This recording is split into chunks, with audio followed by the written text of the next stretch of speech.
Thank you all for listening to the replay and all our audience who join us live. Let's dive in. We are going to talk about the self-sabotage, how to break the cycle of self-sacrifice with Anaiis Salles. As you are guys slowly settling in the space, I would love to introduce you to Anaiis. She is an ordained minister, holistic energy healing life coach, certified IMT, and an author. Anaiis works with individuals stuck in toxic relationships, helping them to transition their lives through her powerful healing methods. Anaiis, you are also international bestseller author and so accomplished in so many areas of your life, including family and even traveling, as you traveled to so many different countries and spoke on so many stages with people like Deepak Chopra, Dr. Dean Ornish. What else would you like to add to your introduction? You are muted, Anaiis. You have to unmute yourself. Yeah, I'd like to add, thank you for that introduction. I'd like to say hi to everybody who's sharing their time with us today. And the one thing that I would add is really learning to listen to your body and discovering the best way for you to do that is one of the most powerful things that you can learn, if you don't already know, to do today. It is literally one of the most powerful things you can do, and it can be life-saving. And we're going to talk a little bit about that. So I would just add that. Tuning into the superpower of listening, that's what I am truly learning from you. Would you like to share with our audience what being fireproof woman means?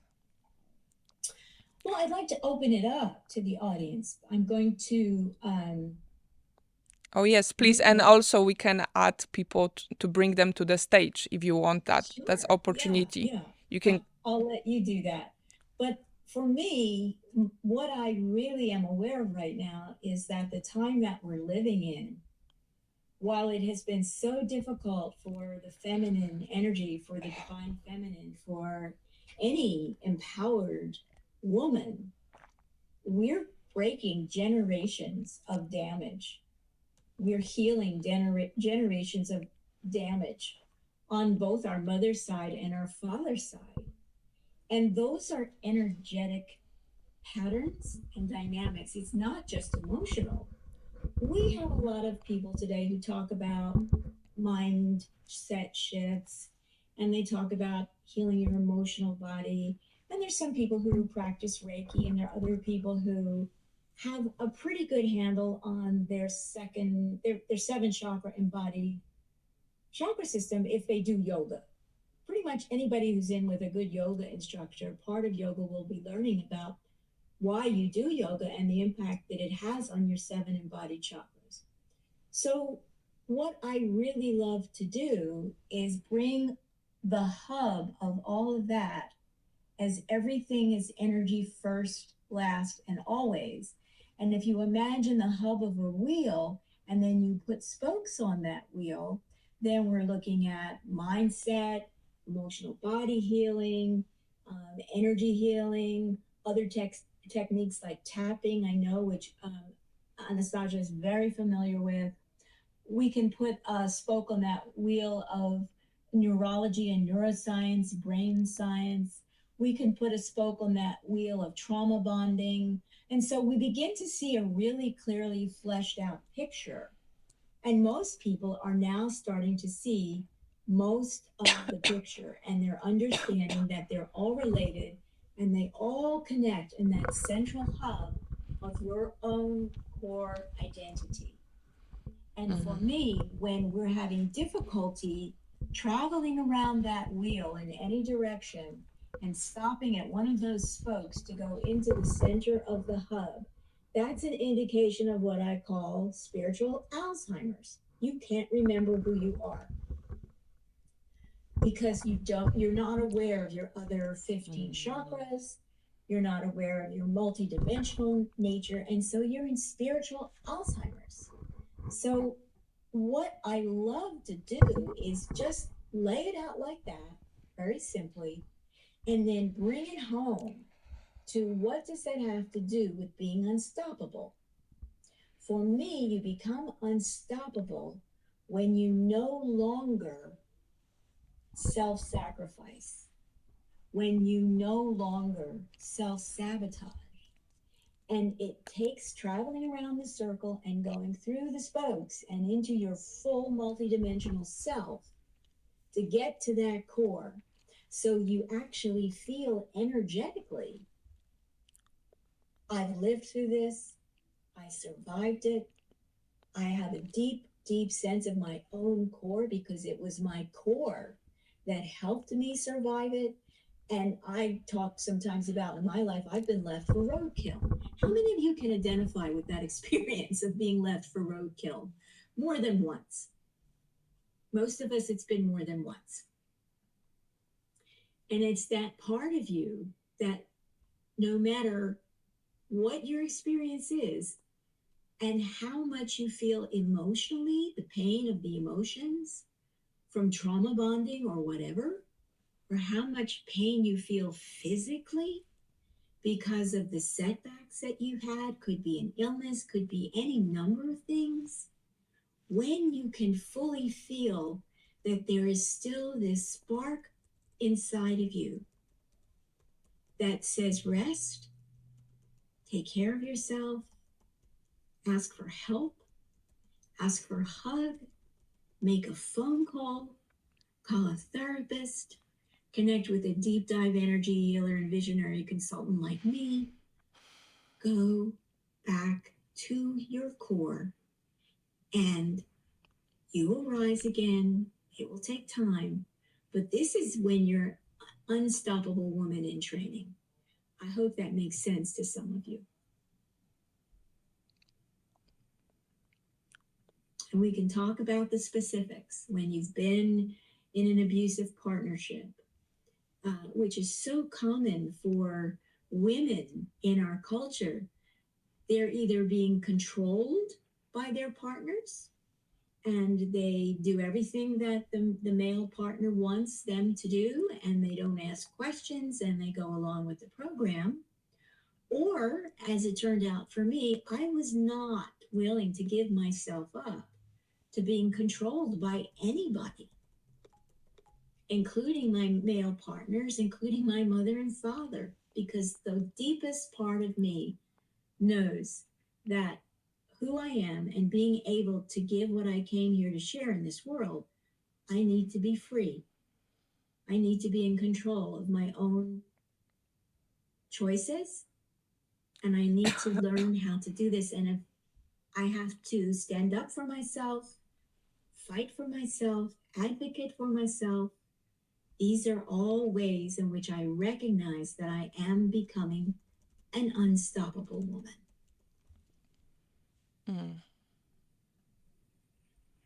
Thank you, Anais, for sharing that. I would love to welcome our audience, Paulette from UK. Thank you so much, Paulette, for joining.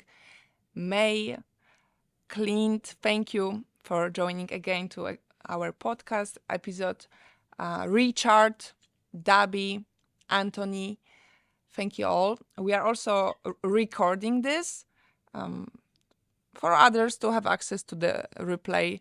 Just want to let you all know. Anais, could you share a little more how does this form of being unstoppable serve our interest and best interest of the world around us and children and the future generations to come? I would first like to acknowledge the men who are here. And I also want to say it's absolutely possible to be a fireproof man.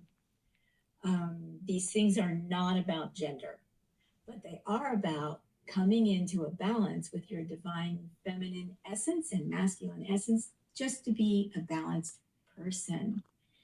And so, taking care of yourself and understanding who you are and what you need, and feeling those places where, and I'm going to ask you to really participate and feel free to speak up, where you've had a moment or other moments in your life where you felt like something in a communication or in an action or an interchange with someone just kind of took you off guard. And you had a little moment where you kind of, it probably whizzed through your mind before you could even form the thought. It was like, what was that about? And because of the way our culture works, especially in the United States and in any country where there's been some form of monarchy, that is when we shut down our feelings, we don't acknowledge the moment, and we don't ask the question. What was that? I'm sorry, what did you just say? I need some clarification on that. I have a question. That didn't feel good. Just that moment. I would love it if you would share, just by a show of hands, if you can do that when you react. How many of you have had that moment where you felt some form of energy coming at you that wasn't kind, that wasn't respectful, that wasn't considerate, that was going to overrun you or override you in some way, and you felt that? But because of the way we have been trained in our culture, especially women, to self-sacrifice in the interests of, quote, someone else, and we'll get into that in a minute, then you don't speak up. You don't feel your own core. For whatever reason, could be that you're afraid, it could be that you're worried about being rejected, it could be that so much of this is about the fear of generating conflict. And when you're afraid to generate conflict, that's when you become absolutely vulnerable to being controlled, and not in a way that benefits you.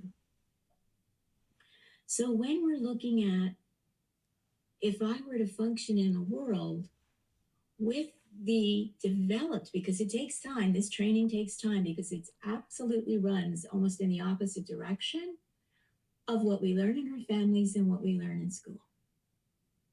So it takes time to unlearn many, many things. And when you begin to do the unlearning in a way that's organized and respects you and cares for you, which is what I think is the work of any good coach or healer, the unlearning is emotional, it's mental, it's physical, and then it's energetic.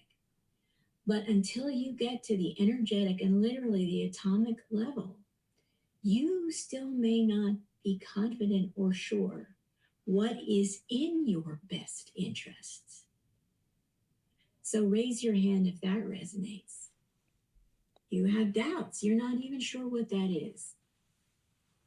And if you're in very sort of go with the flow, normalized traditional family dynamics, or even if you're today, because we have so much more gender fluidity, if you're in those circumstances, that's a journey of discovery, which is, what about my expressing myself this way of being authentic is in my best interests? Okay, so that's a question I would love you to take away today. To really, when you have those moments, when you get that funny little feeling like, and you take that breath and you don't speak, at least allow yourself to have the thought. And I see that we have Paulette here, and Paulette is asking to speak.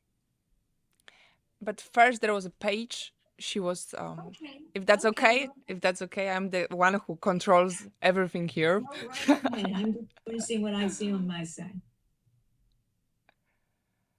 Page, in order to speak, you need to unmute yourself. There's this icon of a mic. Click on it.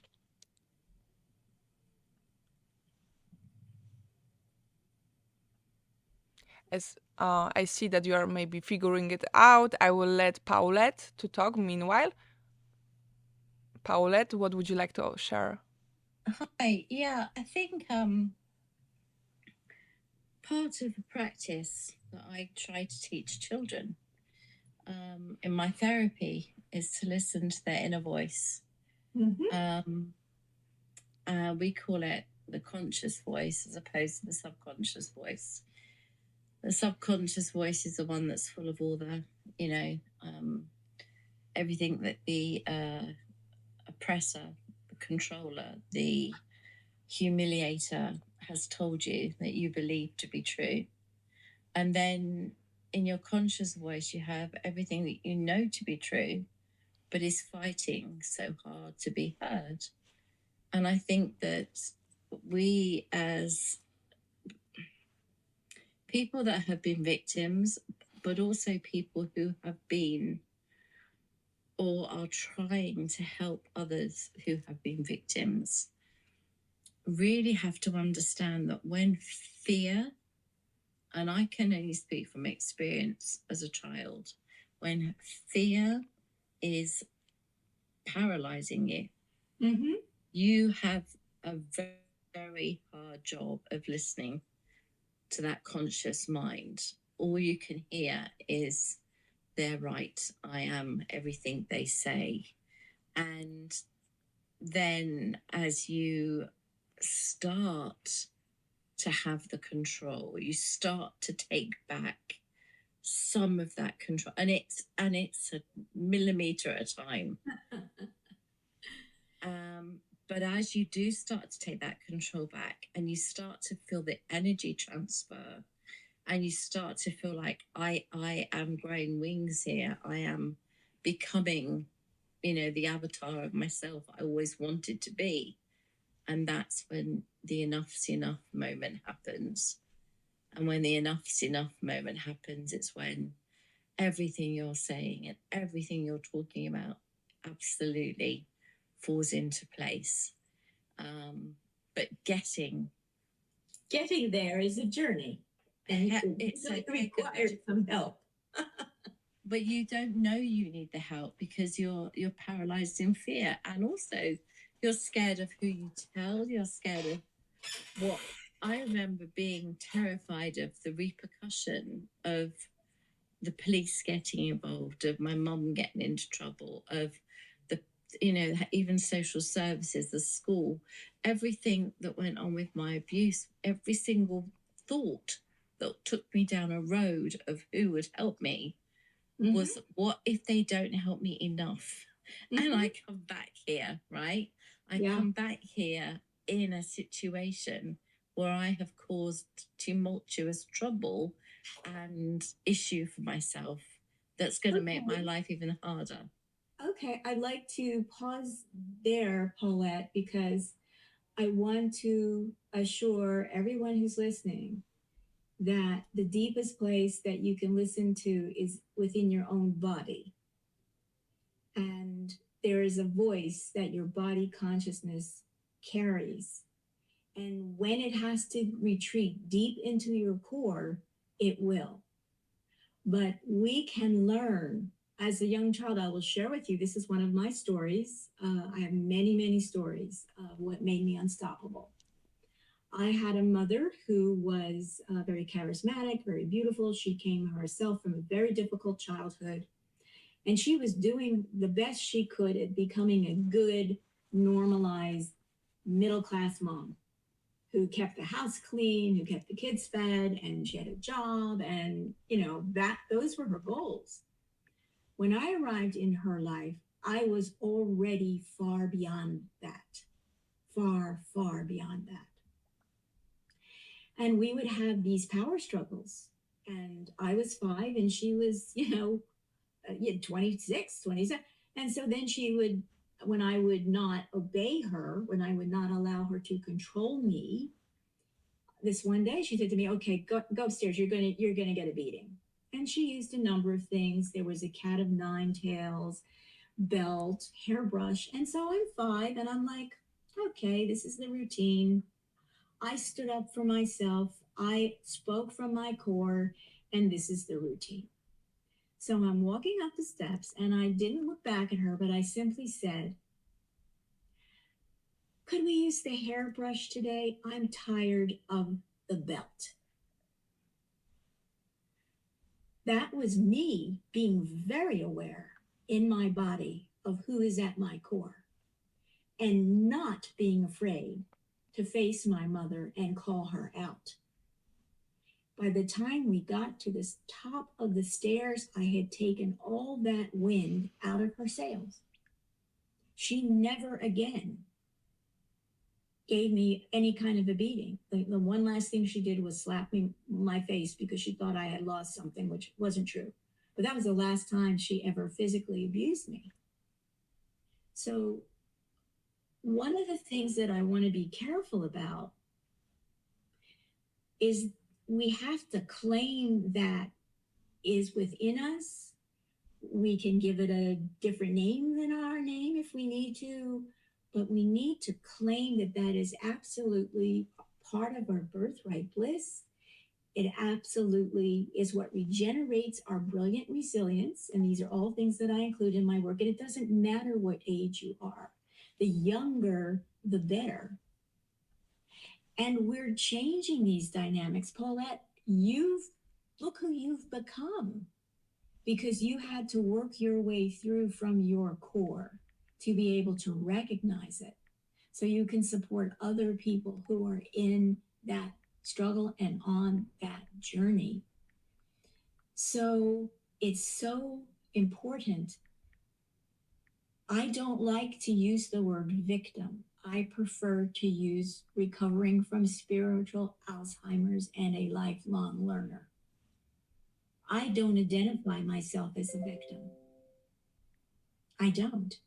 And I have been, by most people's standards, absolutely been victimized. But that's not my core identity. I won't allow it to be my core identity. So I hope that makes sense, Paulette. And I want to share radical gratitude with you for carrying that kind of really trauma-informed, heart-centered energy into the work that you do. That is super powerful. Super powerful. You know this. I'm just validating you because I think it's really wonderful that you're here.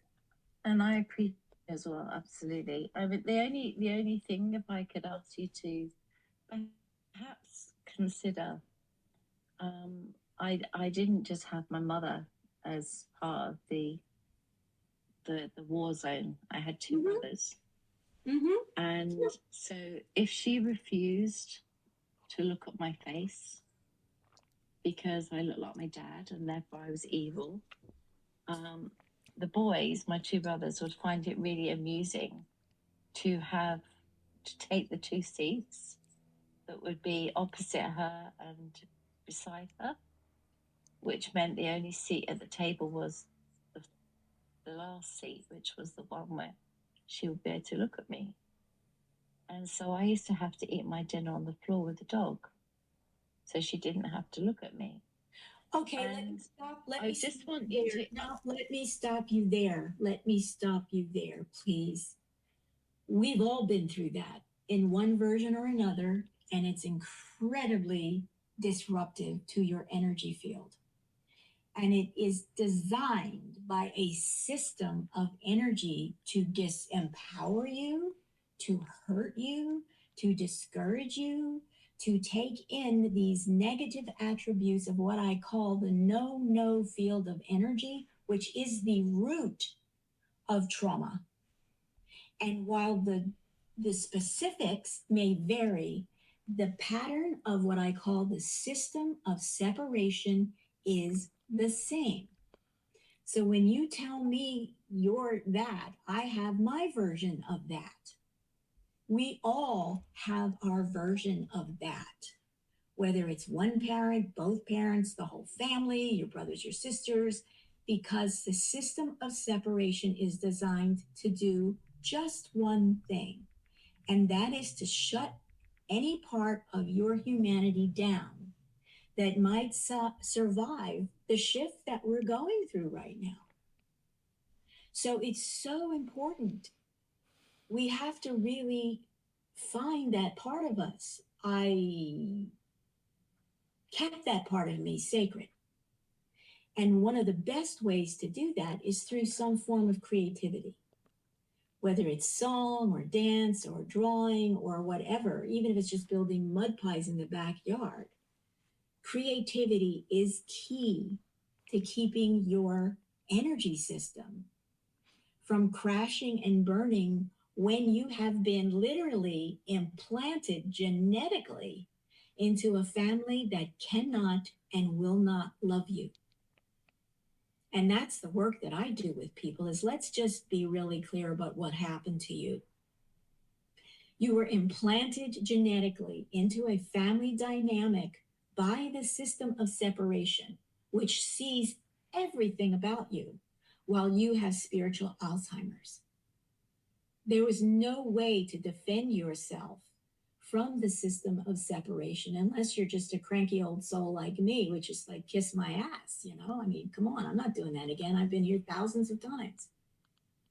This is the journey that we're on.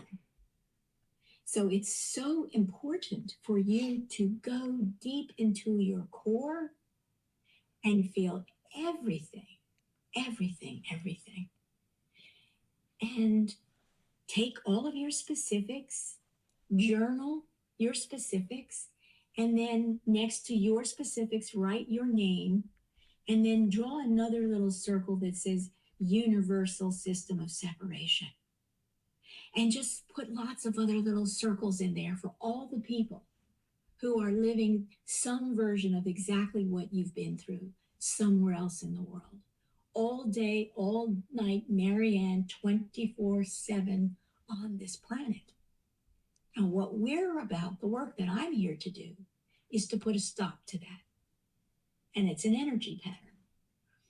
If we keep going back and going over the trauma again and again, after we've written those specifics down and gone from the I dance to the we dance, which is everybody on this planet is going through this, unless you are part of the genetic lineage that has designed the system of separation, then you have a different experience.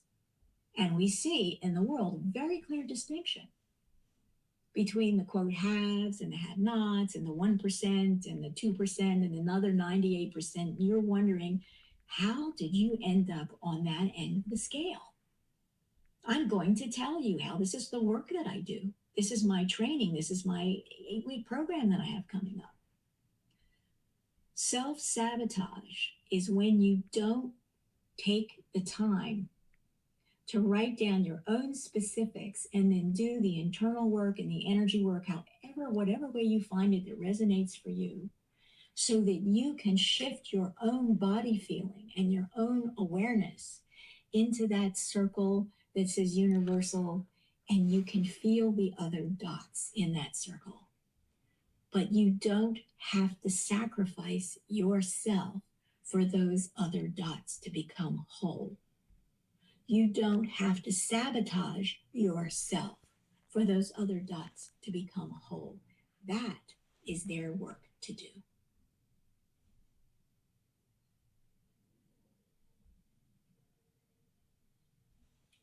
The ordained minister in me has arrived. Paige, did you have something you wanted to share?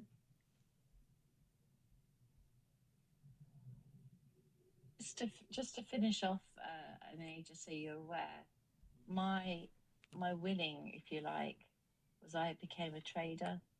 I became very successful, and I was determined never ever to never have a clean towel, clean clothes, or a nice home, or all the things that I didn't have.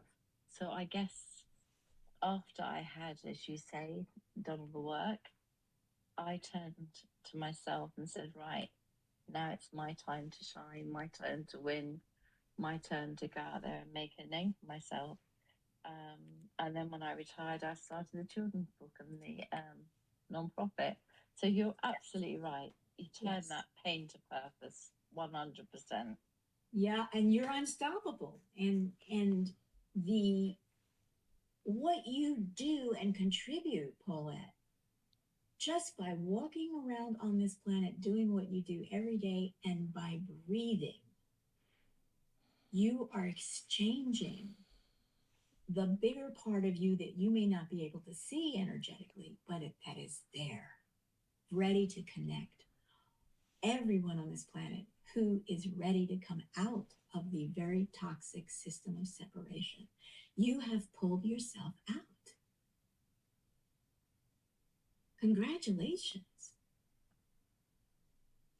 Well done, you. And you're helping others. But I'm pretty sure you're not self sacrificing or self sabotaging to be that assistance. At least I hope that you're not. Definitely not. Thank you.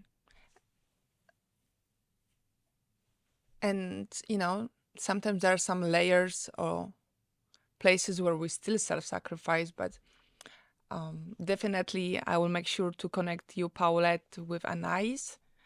And thank you for your contribution to this room and being so vulnerable and open to share. If you want me to edit any of the parts you shared, let me know, because we are recording it. I will be happy to make your wish come true. But I see Paige, and I also wanted to just highlight Paulette's work in this world and what she's doing, and how she became the contrast of everything she was exposed as a child, and just more of it, and it's we need to know who we are. Those of us who are on this journey of being fireproof women and men, it's time to build our community internationally on the basis of we know we're fireproof. We know how we got there. We know the struggle that we went through. We know what it cost us, but we know what we survived, and doggone it, we figured out how to thrive. and I feel Those are the people. Those are the people. yes, all right. And also I feel like what can make us closer is the compassion piece, which many times when we go through so much pain, we almost lose that human side of us. We become this warrior, achiever, and it's on the other side of that female goddess, female energy. But we might drop into it with the next question. But I see there's a Paige who wants to share something. I would like to take some time and welcome Ollie. Thank you, Ollie, for joining. Ollie is in Belgium. I think I got it right this time. May, thank you, May, for joining. Zarar, Shubanshi, thank you, Shubanshi. I hope I pronounced it properly. Chim, thank you so much for joining. And Chris, thank you, Chris. Thank you all for co-creating this energy so it can go from my heart to your heart and we can connect for this brief moment. Paige, can you unmute yourself? Oh, there you go. Yeah, I'm working on and prioritizing my own way of being in wellness in the with the energy of facilitating other people in my life, naturally picking up on the other options that are available to them also. Paige, you should say more. Paige has a very, very interesting story. And I am so privileged to be part of Paige's journey now and then as she is taking one foot, putting it in front of the other, and becoming unstoppable in a way that is so beautiful. And it comes from her story and it comes from her challenges, like it does for all of us. So, Paige, I don't know what you want to share, but I just want to make sure I validate that part of you because I know you. Yeah, thank you, Anaiis. My story involves a lot of self discovery and self reflection, and doing my internal course corrections when I learned something new. For instance, after a while, I came to the realization that it was ultimately my nutrition that had, or not so great nutrition, that had caused the anxiety. Also paired with long-term antibiotics use, and that was a theme of how standard medicine was not as beneficial as it could have been with my health and emotional well-being. And after 12 years of more pharmaceuticals for anxiety and also hormonal birth control, I survived blood clots in both lungs and oxygen deprivation brain injury. And from there, I got to experience doing the research and finding additional options after I like to say standard medicine saved my life, and additional holistic options created thriving in my life. So I've discovered all of those along the way in the last 8 years or so. And my business vision and mission now is to create a community for brain injury survivors and their caregivers that will also have access to a directory of functional and integrated medical professionals who can better share all the additional options available now. And hopefully, those who have experienced brain injury will have more options sooner in their recovery. Thank you, Paige. So this is the lotus that blooms from the mud of our terrible situations. I'm very, very deeply honored to know Paige and be aware of her story and her specifics. And this journey of becoming unstoppable is a life's work. But what I'm observing now, because I've been doing this for 3 decades, is that women like Paige are discovering their way through starting in their 30s and really coming into it in their 30s. That's at least 20 years ahead of the previous generation for the most part. So we are going faster, although sometimes it seems glacially slow. Thank you, Paige, for sharing that.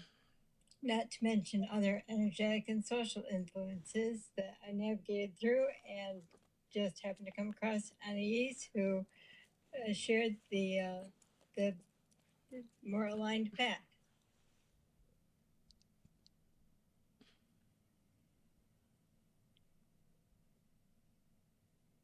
Thank you, Paige. I'm honored to know your story, more of it, and I'm so glad you joined and shared your transformation and how you are thriving as a fireproof woman. Thank you. And I also saw Michael joining us. Thank you, Michael. Thank you, Kenneth. Kenneth. I'm doing my best with my Polish accent, guys. Please forgive me. Cooper, with so many male, beautiful energy, healthy energy to model. So glad we are changing it all together. And my next question is actually, we are almost 15 minutes to the end, and we are with the question number 2. We're doing good. But what more matters is your feedback and you all listening. If you want to add anything, you can raise your hands. There is an icon. Also feel welcome to click those 3 dots at the top and share the event so others can join us live. My next question to you, Anaiis, is why does it feel good to ignite and then achieve self-sacrifice, and what self-sacrifice means for you? I think this is a very, very evocative question, and I put it out to all of you who are here.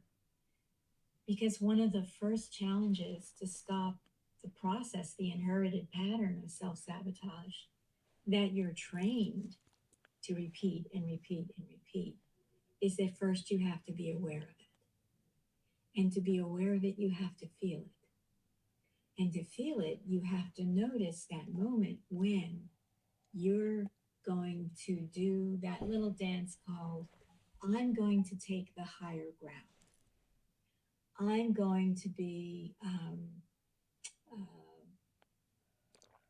well, it's a very kind of a quasi religious meaning to it, which is I, as an ordained minister, I never understood why people focused on that as opposed to my father requires mercy, not sacrifice. But through most organized religions, because they are part of the system of separation and they make their contribution, we are conditioned that love will heal all, that we can sacrifice the love that we may have within us while we're not receiving much from other people. And we can be good people. And the label, I'm a good person, because I'm willing to not act in my best interests, or I'm willing to sacrifice my best interests for another person. This is a trap, because in the glorious, beautiful, abundant universe that we live in, there is no this or that. There is no binary code. That is not a natural state. That is by design in the system of separation. So there is no up or down, like you get and I lose. There's no win-lose. The abundant, loving universe that we live in, that does not abuse us or control us, is a win-win, give, share, receive energy field.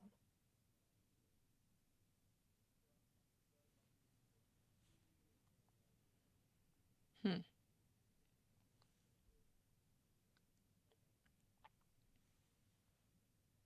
So why does it feel good?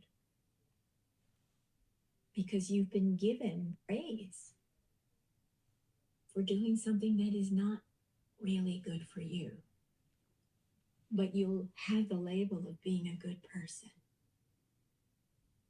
And you won't key, feel the yeah. key is selectivity. Some people are worth serving to the Oh, system. 1 second. Absolutely. Absolutely. Absolutely. And that's a matter of personal discernment, which will happen when you listen to your body. When I, in 1991, because I had a little thought that I wanted to work with burn patients to test out my healing school skills, I took my own money. I got on a plane. I went to Moscow, Russia, hired a driver, hired a translator through networking, found my way into a critical burn care ward for men and another pediatric oncology ward for children, two different hospitals. That was my choice. There was no self-sacrifice involved in that. And everyone that I put my hands on was a blessing to me and a blessing to them and a blessing to their physicians. That is the give, share, receive, ask, listen, receive, yes energy field. The difference is your discernment. That whole co-creation was amazing from start to finish. I literally, my whole ability to heal other people physically by putting my hands on them, to generate stem cells in a man who was burned to the bone from his knee to his ankle. And his doctor came to me, he was desperate. He says, like, we're going to have to cut this guy's leg off. And this was when the Soviet Union was in collapse. This guy was a drunk. He'd been in prison. He'd just been let out of prison. He fell into a fire, and this is how he got burned. When I put my hands on him, did I care about that? There was no self-sacrifice there for me to put my hands on him and generate the stem cells that he needed so that a year later he could walk out of that hospital on his own leg. The difference is discernment.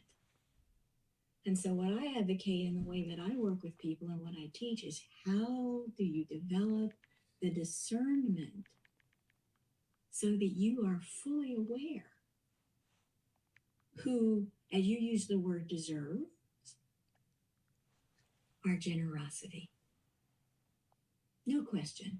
That man, I didn't care. I got information, private information about him that blew his mind. And I told him that the source had given me that information about him.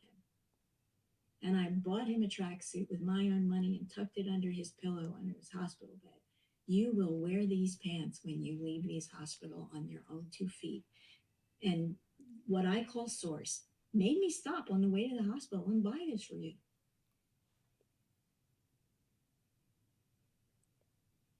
That's the world we're moving into.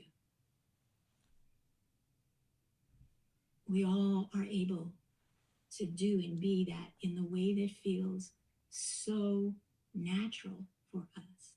Doesn't require self-sabotage, doesn't require self-sacrifice. So if you have a sense of that resonating in you right now, I would love to know, because I am really, really quite certain this is the world that we're moving into, and we're all invited to go. Will you go? It's up to you. We all have choice.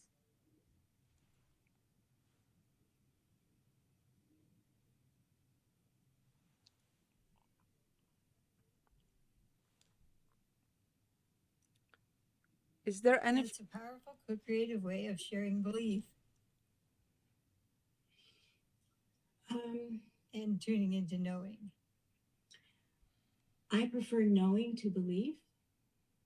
Belief is of the mind. Knowing is what the heart believes and what the mind cannot take away. So when I talk to people about discernment, and when I'm teaching my course and we're going through all the information and the practices, and it's very multi-layered, we really look at everything with the sense of, can we develop the neutrality, the wisdom, commitment to really feeling the resonance of truth running through our whole body. You can feel when you hear the truth. Every one of us can. And compassion. Those, for me, are the 4 pillars of discernment. And when you have those 4 pillars steady and strong, and you listen to your body, you will know. Not with your mind, but with your heart and with your soul. And you will listen to your body.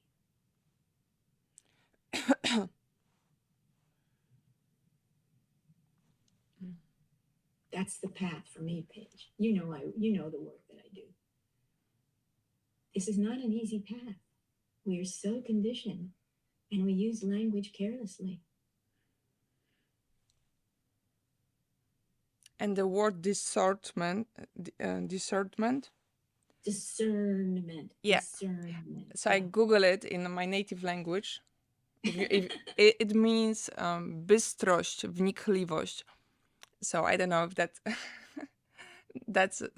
tells you anything, but especially if your native language is different than English, I always recommend to study things in your native language. It almost hits a different spot. Well, subconscious. I think it's a synonym for judgment.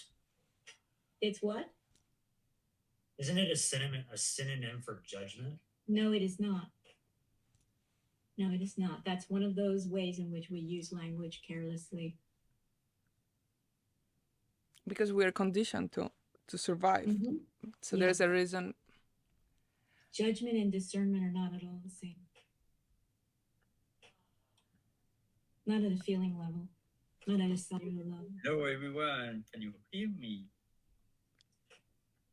Yes. Cool. So I was just looking about the word discernment, and it's from French discerner.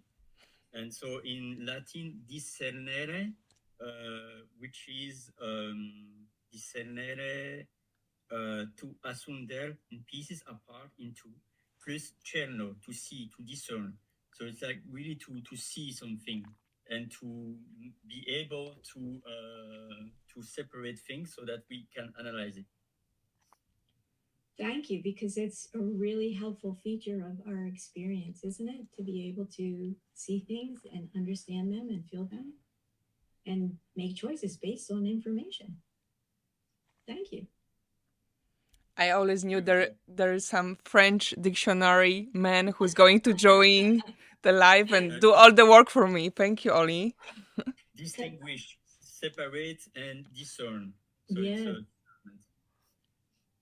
Judgment. The French didn't put the word judgment in there. I'm appreciative of that. Joy. So this brings up an opportunity for me because I'm about to put my training and my workshops into multiple languages that can be distributed around the world. This is my project for 2025. So I will be taking the 8-week program that I'm offering now, the material that I've developed, and a lot of it is video content. Some of it is about the words we use and how we use them, and especially how we can beat ourselves up with the thoughts that we have, and we use words against our own wholeness. I think many of us have been through that. So this is a really wonderful time. I, doing the work that I love, am going to be able to offer what I offer in to start out at least 10 languages. I can't wait for that to be here. I would like to also welcome Shayna. Thank you, Shayna, for joining. Thank you, Ollie, for jumping in. I see you left. You made the impact, so it's all good. I see Cooper, you unmuted yourself. Is there anything would you like to share? I think my mistake was confusing stages because I was kind of overlapping the process of coming to understand what you're witnessing versus how do you act upon it, what should be your response to it. Excellent. Thank you for that distinction. That's important in my work because it's a level of refinement that makes the fundamental nature of your choice in whether you're reacting or responding so much more embodied. Thank you for that. Yes, I appreciate that. Do we still have time for the last question, Anaiis? I don't know. My eyes are closed. I am just sitting here in energy. Well, so let me ask you this last question of why does it feel good to ignore your unique signs of self-sabotage so that you turn toward this energy with a sense of what's familiar? This is an important question. And if we don't have time to really go into it today, if you're plugged into Anastasia's work, Groomed, she just did an amazing presentation and we had an extraordinary panel conversation around red flags. And I think that that question really does tie into the issue of red flags. And what I do in my 8-week program that I'm offering, it's starting October 3rd, and I've got a special price just for Anastasia. So if you're interested in it, I'm going to put my information, or you can get it on her site or wherever.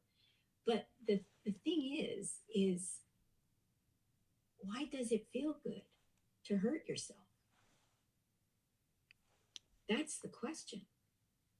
And is that really feeling good? What is that feeling? When hurting yourself feels good? I think that's part of the deep work that I do, so that you can distinguish what you are actually feeling in your body and then correlate it to what's going on in your full 15 chakra energy field when you're in that state.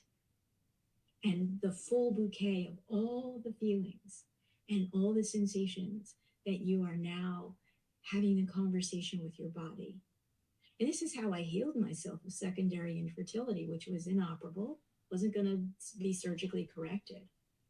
And listening to my body and receiving the information that my body pulled from the universe and showed me quite literally in visual PowerPoints and exercises for me to do. I was able to completely heal my body of all of that scar tissue, which was from an illness that had been undiagnosed. And I went back to my first gynecologist to deliver that second baby. They said it would be impossible for me to conceive and give birth to. This is the time that we are moving into. This is the time. So when you can feel the feeling of, I'm not really feeling good. what is it that is going on in my body right now that is giving me some signal of satiation or pleasure? When I am talking to myself in an unkind way, when I've just made a really, really bad choice for myself, why does that register in my body as pleasure? So I hope I will see some of you in my course. We can go into that question, but take it away for today and go and play with it. You'll learn a lot. Thank you, Anais, for joining in our live audio room. We can leave those links in the comment section. And also, for those who are right now here, you can click the icon for Anais, those 3 dots, and message or connect. In this way, you will still stay in this room, but directly you will be able to connect with Anais. Do I have a comment section? It will be in the event. Okay. Yeah. All right. But yeah, I can take care of it. And thank you all for. Well, you can have another one. You can. Absolutely. I'm so grateful there were so many men here. That's thrilling. This is the balancing of the energy. This is the time we're moving into. Thank you for being here, Yeah. everybody. Thank you, Zara, Kenneth, Clint, Michael, Chris, Shubanshi, Anthony, Paulette, Christy, Doe, Marisa, Shirley, and the beautiful Ollie who left. Thank you all. Copper, Paige, thank you. Also would love to invite you for the premiere, online free premiere happening on October 3rd at 1 p.m. Pacific, exactly the same time like this event took place, but October 3rd, which is the next Thursday, not this one, but the next. See you all. If you want to join that, message me. I will send you the Zoom link. You all have a great. Yeah, go ahead. It's And amazing. Do come. She has put together such a beautiful sharing. So I hope you're able to make it. It is. I'll be there, and it is just wonderful work that Anastasia has given to us. So thank you for doing that, Anastasia. thank you for reminding me about the open panel. So it's not just the screening; it's also open panel. It will be on video, but you can join just audio. It's fine. Yeah, and it's another way to have some deep conversations, and it's going to be streamed to YouTube, so you can also watch on my YouTube channel, which is Expose Network. If you put on YouTube, it will show.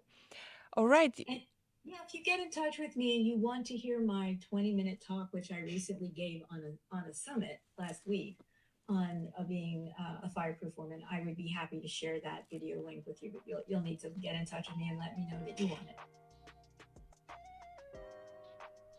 With that said, thank you, Anais. And thanks for having me. I'm glad to be here. all right. If there's anything else, there is the last 4 seconds to add it. Otherwise, you all have a great time. Sending a lot of love. Bye. Peace and blessings. Thank you so much for listening to Expose podcast. Please join us on October 3rd at 1 p.m. Pacific time for the upcoming premiere of the episode 3, Unmasking Abuse, Breaking the Silence. You can find the link in the description below. See you on the October 3rd, where you are going to watch not only the documentary, but also you are going to be able to participate in the open panel with some of the 88 thrivers from the Expose documentary and maybe make your own questions. See you soon. Bye!